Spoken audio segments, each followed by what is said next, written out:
Filipe Garcia, da IMF, junta-se agora via Skype a este fecho de contas. Filipe, comecemos por olhar para estes dados de execução orçamental. Pergunto se estes números ainda servem de alguma coisa para o que diz respeito à imagem de Portugal no mundo financeiro.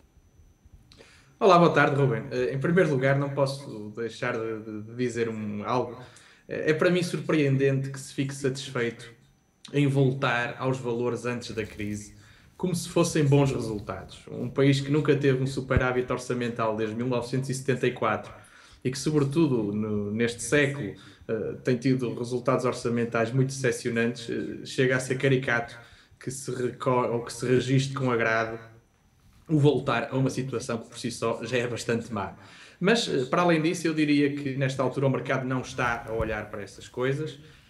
A imagem de Portugal no sistema financeiro nesta altura está um pouco congelada, se quisermos. Em primeiro lugar, estamos um bocadinho em segundo plano com tudo aquilo que está a passar na Grécia. E até mesmo todo este escândalo à volta de Strauss-Kahn retiraram um pouco o foco das atenções sobre Portugal.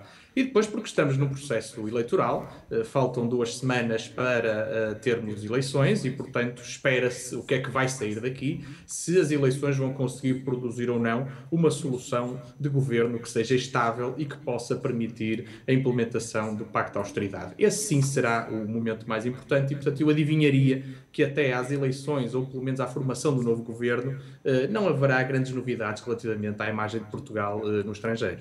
Filipe, e falaste aí dos 2 pontos que de facto estão a dominar as atenções dos investidores um pouco por todo o lado. Vamos olhar para essas 2 questões. Primeiro, em relação à Grécia. Tivemos agora há pouco mais um corte de rating por parte da Fitch, mais uma série de alertas relativamente à capacidade da Grécia de implementar este plano e, entretanto, BCE e políticos europeus não se entendem sobre o que é de facto preciso fazer em relação à Grécia.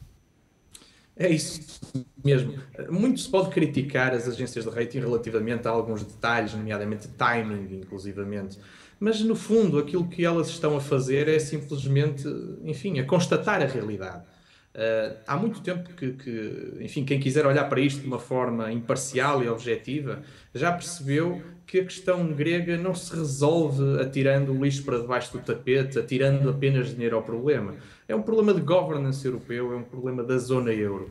E, portanto, eu não estou nada inseguro relativamente ao facto de mais tarde ou mais cedo vai chegar dinheiro à Grécia e a Grécia muito provavelmente evitará qualquer tipo de default, pelo menos até 2013. Só que isso está a ser feito ou vai ser negociado através de soluções precárias que acabam por não resolver verdadeiramente o problema.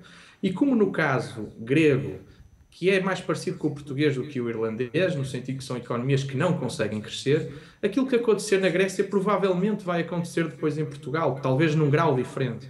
E, portanto, seria muito interessante, seria muito importante que os europeus realmente conseguissem chegar a um acordo e resolver esta questão mais no plano institucional, mais no plano estrutural, do que meramente estar a negociar pacotes de auxílio que depois vão ter que ser reestruturados ou renovados. Não resolve o problema de fundo. Filipe, estamos nesta altura numa discussão em relação à sucessão no Fundo Monetário Internacional. Acredita-se que há alterações significativas no modo de funcionamento do FMI se o escolhido for um europeu, um norte-americano ou alguém vindo de um país emergente? Bom, na verdade, talvez a maioria das pessoas não saiba, mas desde que existe FMI, que é um europeu a chefiar o FMI com os Estados Unidos, normalmente a ficar com o número 2, ou o segundo lugar na hierarquia, e a ficar com a liderança do Banco Mundial. Esse tem sido o status quo. Os critérios de admissão por parte do FMI para a pessoa que vai substituir Strauss-Kahn são suficientemente amplos para albergar uma solução europeia ou não.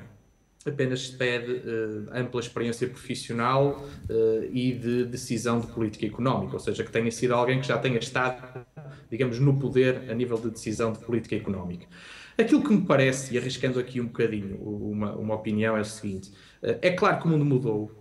É claro que mais tarde ou mais cedo o FMI vai ter que ter no seu topo alguém dos países emergentes, não obrigatoriamente China e Brasil, mas alguém com os quais eles se identifiquem mais. Parece-me que esta não seria uma boa altura para o fazer por 2 motivos. Em primeiro lugar, porque as razões que levam à saída de Strauss-Kahn não são propriamente razões planeadas e, portanto, essa alteração deveria ser negociada de alguma forma com mais tempo. A mudança para o não europeu pareceria quase um castigo à Europa por aquilo que aconteceu com Strauss-Kahn.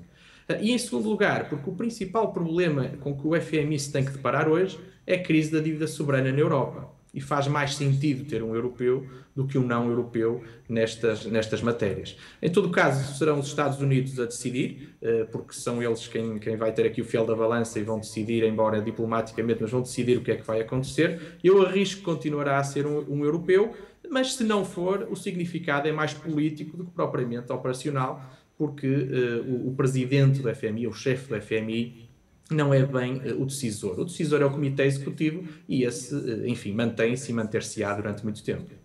E teremos a resposta a essa questão também daqui a alguns dias. Filipe, obrigado pela participação neste Fecho de Contas e bom fim de semana. Um comentário de Filipe Garcia, economista da IMF.